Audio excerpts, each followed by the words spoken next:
This podcast is brought to you by Wise, the app for international people using money around the globe. With Wise, you can send, spend, and receive up to 40 currencies and save up to 55% compared to major banks. Plus, Wise won't add hidden fees to your transfer. So whether you're buying souvenirs with pesos in Puerto Vallarta or spending euros to tip your Colosseum tour guide, you know you're getting a fair exchange rate with no extra markups. Join the 15 million customers who choose Wise. Download the Wise app today or visit wise.com/US/compare to learn more. T's and C's apply.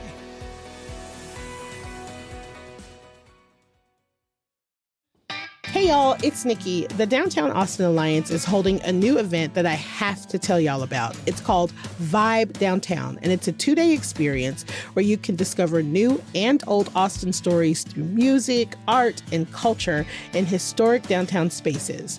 Some of Austin's best creatives will be involved, and what's awesome is that Vibe funds $30,000 in commissions for those elected to participate in the event. So check out vibedowntown.org for details and get ready to experience the vibe on September 19th and 20th on Old 6th Street.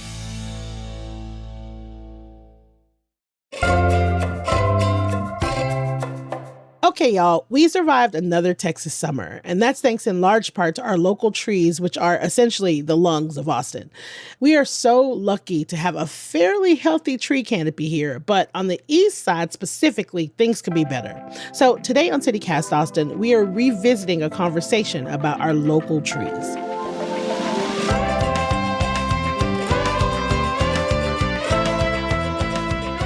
It's Wednesday, September 10th.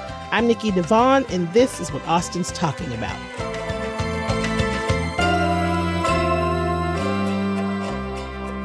Hello, I am here today with Andrew Smiley, Executive Director of Tree Folks. So Austin has long been known as an environmentally friendly, or at least environmentally aware city. Are we still? I would consider us still a very environmentally aware and protective city. I think we've done a lot over the years to increase the amount of park space that we have, although we could continue on that upward trajectory, I think. When I speak with folks about their favorite things about Austin, so often they mention the access to environmental spaces, green spaces, that we have a lot of beautiful trees around. So yeah, I would say we're still an environmentally strong city. Okay, that is really good to hear. I was worried that you're going to be like, nope, we're not getting it right. Okay, I'm glad we're still doing okay. Yeah, we're not without the various pressures on our environment, with development and transportation and all. But I think there's still a strong commitment to preserving the good stuff we've got. So recently, the city of Austin released its Urban Forest Report, right. And I want to talk about this a little bit. So this is, please correct me if I'm wrong, this is like a census of our trees. And apparently we have 12.2 million trees that have a trunk diameter of 5 inches or greater. So what does that mean? Can you give us a little perspective of why that's important? Yeah, definitely. So those trees, once they get a little bit larger in diameter, those are the ones that really make up the majority of our tree canopy cover. And so those are the ones that we look at, most in depth. We do have a lot of younger trees and smaller trees, but it's really those larger ones that bring us the shade and the wildlife habitat and all the other good things that we look for. How is the tree canopy measured? Yeah, so you can look at tree canopy, I suppose, in a couple of different ways. From one perspective, you can stand on the ground and look up, and you can determine if you are under the shade of a tree or not. And you can even look to see how much of your perspective is covered in trees. You could also take a different look and go above the trees and look down. And from that perspective, you can see how much of an area is covered in trees. And so that's basically how we get those statistics, is from looking down on the city or any other area and determining how much of that city is covered by trees. And we're getting more and more sophisticated with the tools and the technology that we have access to, where we can even determine the species of trees, the density of the tree canopy cover, and the health of the trees as well. You could think of it as an umbrella. Open an umbrella above your head, and there you're under the canopy of that umbrella. Nice. Nice. And so our tree canopy is 41%. Is that good? What is our ideal percentage? So 41% is, I would say, very good. Our previous study in 2014 indicated that we were right around 31%. And Okay. if we fast forward then to the most recent study, the increase up to 41% is really encouraging, but it's not yet the ideal. Our environmental equity plan, our sustainability plan, sets a goal for 2050 of 50% tree canopy cover. And so Oh, we've still got a ways to go to get okay. there. But it's also important to look not just at the overall city average, but to really have a look at where is that tree canopy cover. And by looking at our maps and reviewing some of our other data, we can really see that the eastern portion of our city basically draw that same line that we draw for other Mm-hmm. disparities right down I-35 and look east, and we can see that that's really where the gaps exist, which Right. is a good indicator of where we need to dedicate our resources. So you are barreling right into my next question. Like, I grew up on the east side, and this has been true for the entirety of my life for sure. The tree canopy is higher on the west than the east side. We know that there's a lot of development happening, there always is. But why do we think it isn't more evenly distributed? Doesn't everyone have the same building codes? Like, what is happening? So present day, everybody has the same building codes, the same opportunity. Everybody gets mostly the same weather. So there's nothing stopping us from fixing that disparity. But if we look back at how Austin's population grew, there were farms and light industrial areas predominantly on the east side, a lot of agriculture on the east side. And then when populations of color, communities of color, were pushed into the eastern areas, they were setting up neighborhoods in pasture land and farmland near industry where there had not historically been trees. So as a result of that population shift, that forced shift in the 1920s, we saw more people living on the east side of Austin in areas without that tree canopy cover. And then we also see that resources are not evenly distributed either. A lot of folks rented and so may not have as big a motivation to plant trees or really make long-term improvements to their areas. There's less parkland on the east side, so public spaces that could hold tree canopy are only just now beginning to establish more tree cover. A recent Washington Post interactive feature showed that our tree cover is 32.3% compared to 21.4% in similar cities. So, how do we compare nationally to other cities as far as our tree canopy and tree health? Yeah. So, and just a point about the data that the city shared that said we were at 41% versus the data from this study. It's a matter of differing methodologies for measuring the canopy cover. Okay, yeah, thank you for explaining that. Yeah. It's still encouraging though to see that using the city's methodology and also using this the new report that was explained in the Washington Post article, it still shows an increase over time. So I still think we're doing well. Obviously, we can't compare our tree canopy cover to somewhere in the Southwest, like Phoenix, Arizona. They just don't have trees there.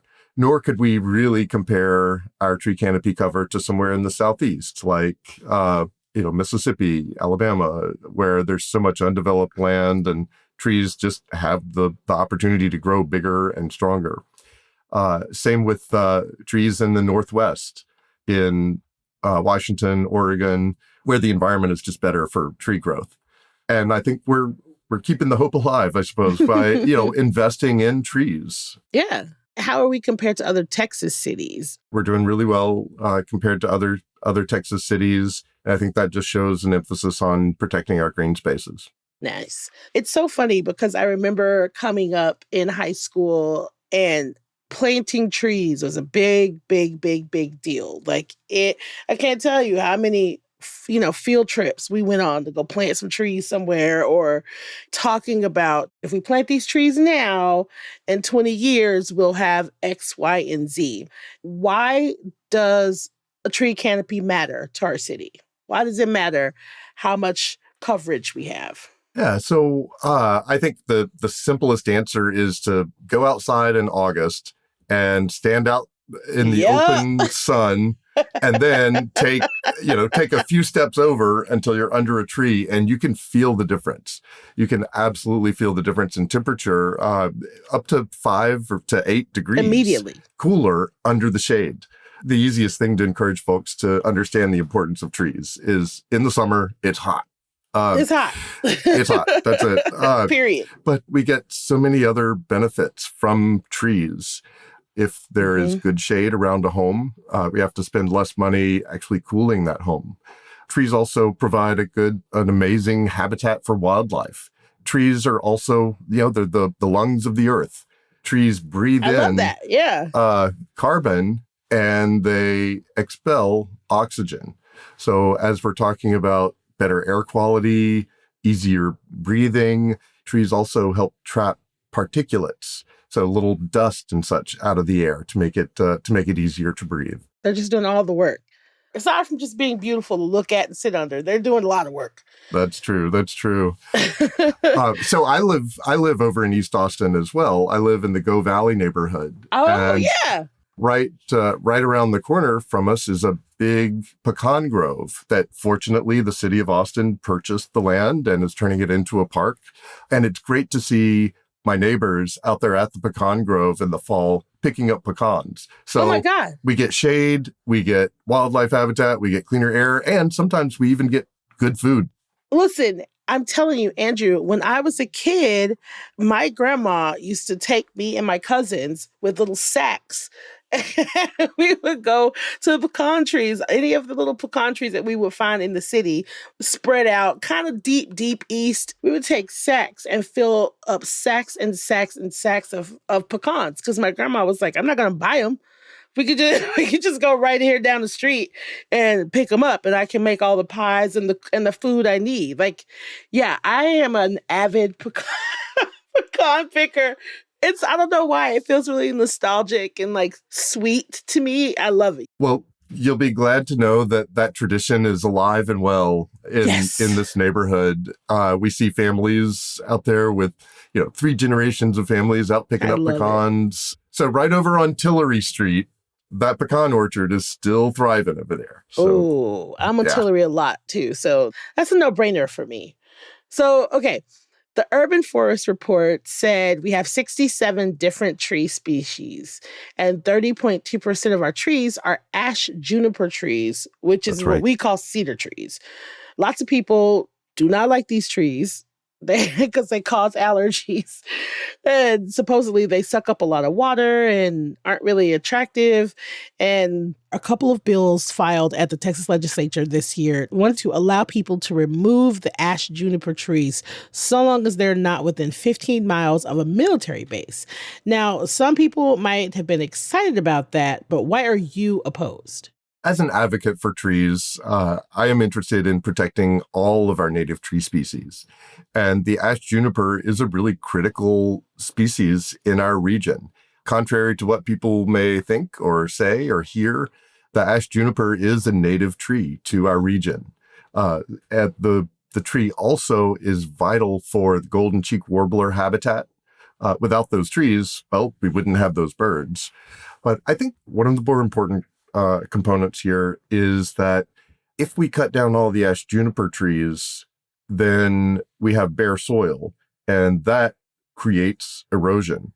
So I understand the issue of allergies, but you can take a Sudafed for your allergies. There's no pill to take to stop erosion if you cut down all the trees. Right. So we encourage folks, if they want to start eradicating ash juniper trees from their property, don't just go in and clear cut and then try to plant more trees.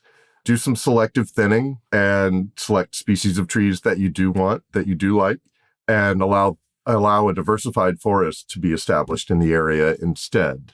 One myth, too, that we need to dispel is that cedar trees are not water hogs. Cedar trees are not taking water out of our aquifer. Oh, I Yeah. love this. Cedar trees are very drought tolerant. And in fact, their roots create like capillaries, little channels for rainwater to infiltrate our aquifer. So I think that's a really important point to make as folks are considering which side of the issue they want to be on. It seems ridiculous to me. Like, you think you can escape allergies. You're not going to escape allergies because you cut down cedar trees. Everything else is still there. Like, when you come to Austin, you are going to have allergies. Eventually, those listening, if they haven't caught you yet, just wait. They're going to catch up they'll to get you. you. And cutting down trees is not the way to fix it or avoid it. It's my city. The allergies are not chasing me off.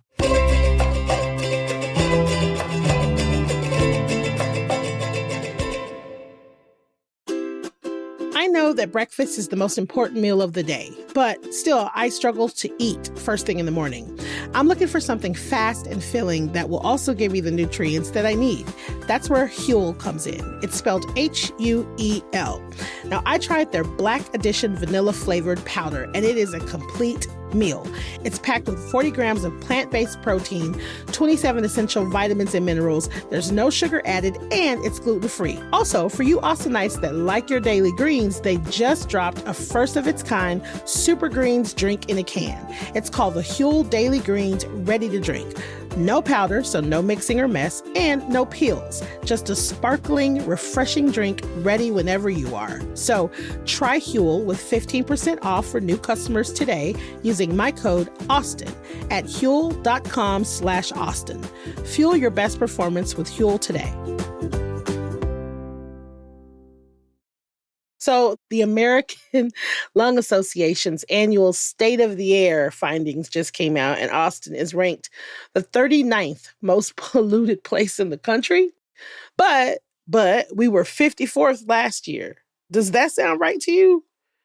It depends on, I don't know, what do they consider pollution? We have been investing more in planting more trees, distributing more free trees for residents to plant in their own yards. So there are strides made in that regard. I also know some of our partner organizations like Keep Austin Beautiful and some of the park and trail conservancy organizations are really mobilizing these days to do litter pickups and cleanups. I'd also like to think that maybe we're becoming a little smarter about our trash and not throwing stuff out the car window and being mindful of making sure our garbage gets in the right receptacle. So in my opinion, I would say, yeah, that sounds about right. Yeah, I would love to hear your take on it, though. I was just in New Orleans. Before New Orleans, I was in LA. Before LA, I was in Colorado, right? So if I was to put those three in order of how clear my lungs felt, I have asthma, how clear the sky was, as in I didn't see any smog, right? I'd go Denver first, then us, then New Orleans, then LA. When I'm in other places, I can feel the smog in my chest. I can feel the air pollution in my chest because I have asthma. And so the way that I breathe dictates how how I view a city. And for the most part, allergies notwithstanding, I feel like our air quality here most often is pretty good.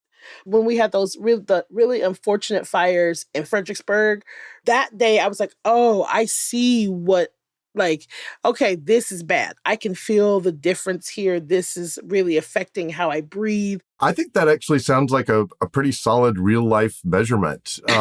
When we talk about tree canopy cover and air quality and other environmental factors, we're really gauging our quality of life. And if your quality of life is improved and feels better when you're here, as compared to maybe some other places, LA, I think that's completely understandable, and that's what matters in the end, anyway. Right. So I'm with you, Nikki. I think that's a good indicator. Me and my lungs have decided that this is how it's going to be.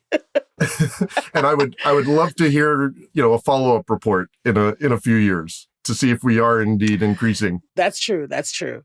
And along those lines, like this year is the first time in 10 years that I'm putting this in quotation marks, Tree of the Year award is back.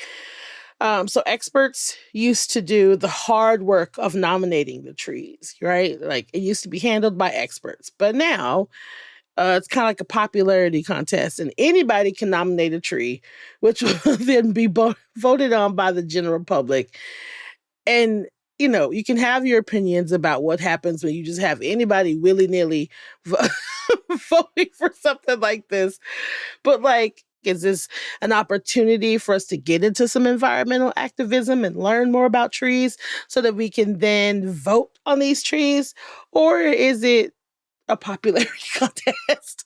So I would say absolutely this is a popularity contest with a purpose. Ooh, I like that. I like that. I like it. Yeah. So the Tree of the Year awards, as they were initiated in 2007, they were really designed to gauge the technical merits of a tree based on its shape and height and the circumference of the trunk or diameter. And, it was all just very scientific and very technical. And it was somewhat burdensome, too, for these professional arborists and foresters and others to take time out to do to go and assess these trees. And by opening up the voting to the public so anybody can vote on their favorite tree, it really does engage people in an awareness of trees. So we're encouraging folks to go out and take note of a tree. There's this term called forest blindness or tree blindness, where we don't always see all the elements of our surrounding environment. So this is really intended to encourage folks to take a closer look at your environment and really get to know a tree. We do that in a few different ways. Tree Folks encourages people, of course, to nominate trees on public spaces in their neighborhoods, nominate trees on school grounds. We have a weird tree category.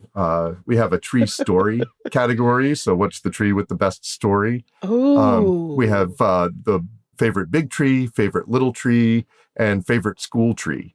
So it really enables folks to, at all various levels, to get involved. And then with the voting, people are actively going out and looking at all these various trees that have been nominated.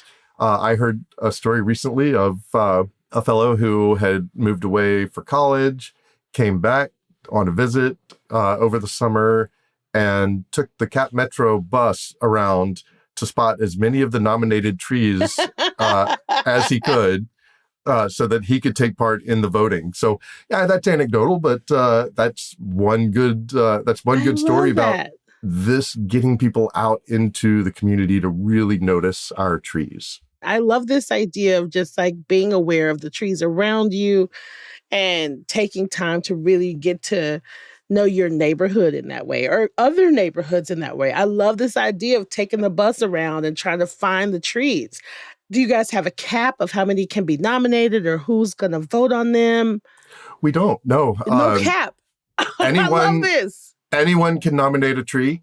And the results we found of one person nominating their favorite tree is that they're doing the advocacy for that tree, encouraging their friends and their family and other folks to vote for their tree. So it's enabling folks to do some advocacy on their own to encourage other people to find and celebrate trees. I love this. You're creating this communal, I mean, like, not game. It's not a game, but like this communal activity where people get to like pitch their own tree. I love this. I got to find my tree. Absolutely. We found really good examples in school communities where a school will nominate a tree and then they'll communicate that out to all the families oh my gosh. With kids at the school. And you're right. It can be a community building thing. I love this. I love it. Our Young Professionals Network, the Tree Folks Young Professionals, organize a bike ride every year to ride around and look at the trees too. So there's another example of good community building around trees. And so as a city, there's heritage trees that you can't touch, and there are certain trees that are protected. If a tree is on your property, can you cut down any tree indiscriminately that is on your property?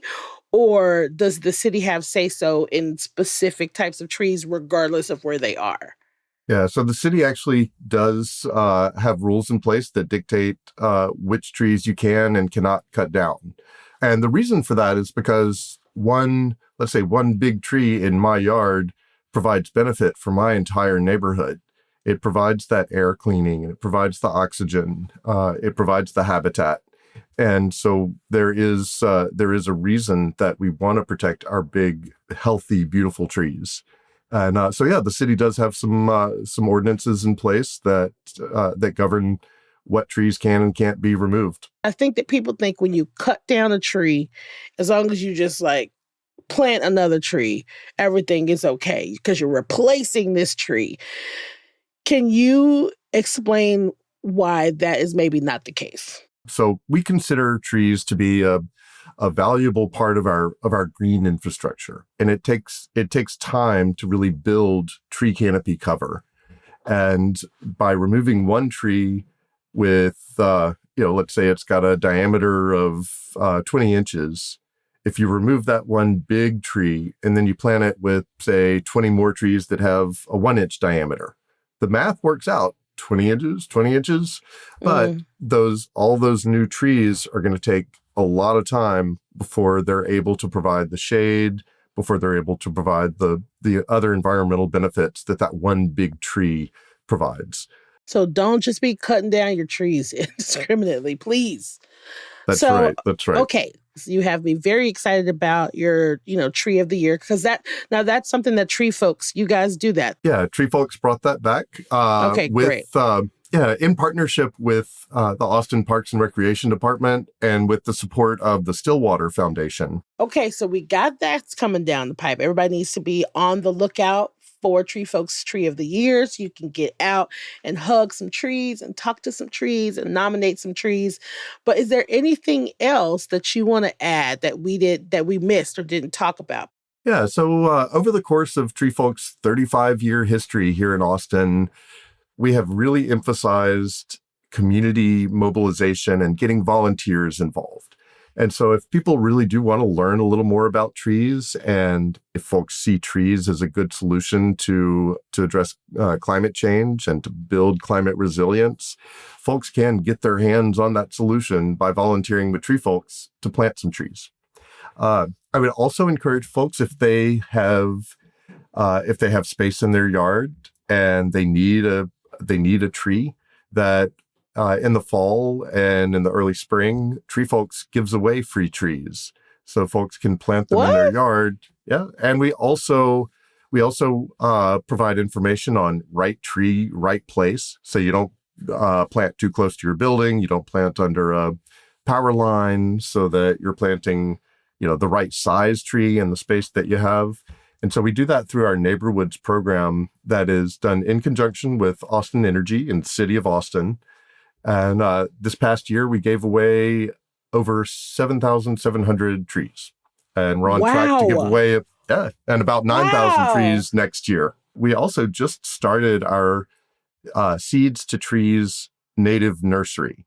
So the Seeds to Trees concept is that we train volunteers in identifying trees and harvesting the seeds, and then we sprout and grow those trees in our nursery, and those trees are then used in our large-scale reforestation work.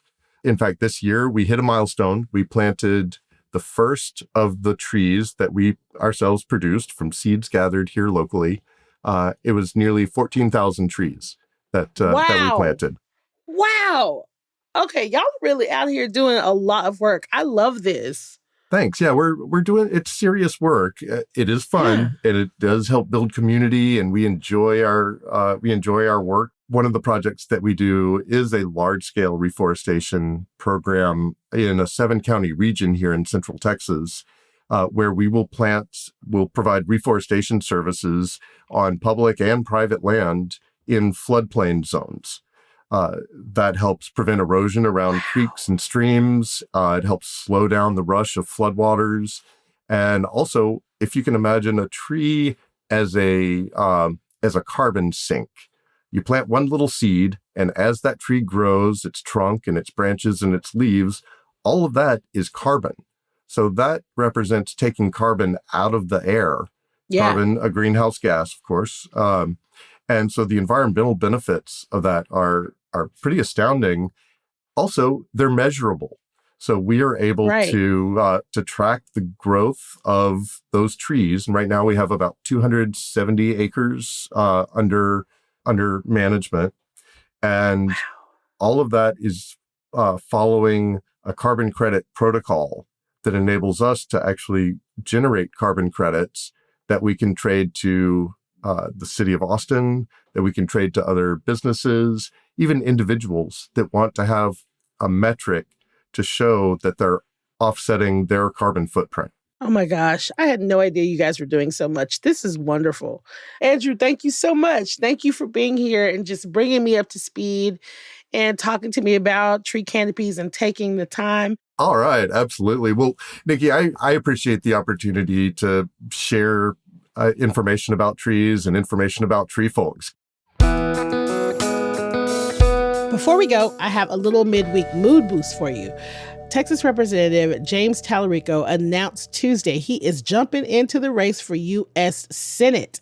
Talarico is a former public school teacher and nonprofit director. He's 36. He's served in the Texas House since 2018, representing North Austin, parts of Pflugerville, and Round Rock, where he grew up. Talarico will be going up against former U.S. Representative Colin Allred and former astronaut Terry Virts, and there will probably be other candidates joining later.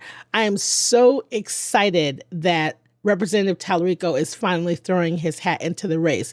Check out this quote. "The Democratic Party has forgotten how to fight, but this critical moment in our country's history demands fighters, not folders."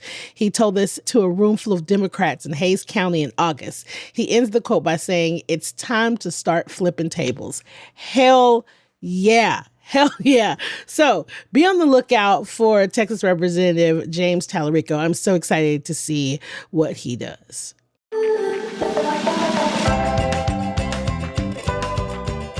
That's all for today here on CityCast Austin. You can find links to Tree Folks' work in our show notes. If you enjoyed the show, why not tell a friend, rate the show, leave us a review, and of course, subscribe to our Hey Austin newsletter. And don't forget, if you really love us, make sure that you become a CityCast Austin neighbor. Go to membership.citycast.fm. We'll be back tomorrow morning with more news from around the city. Bye, y'all.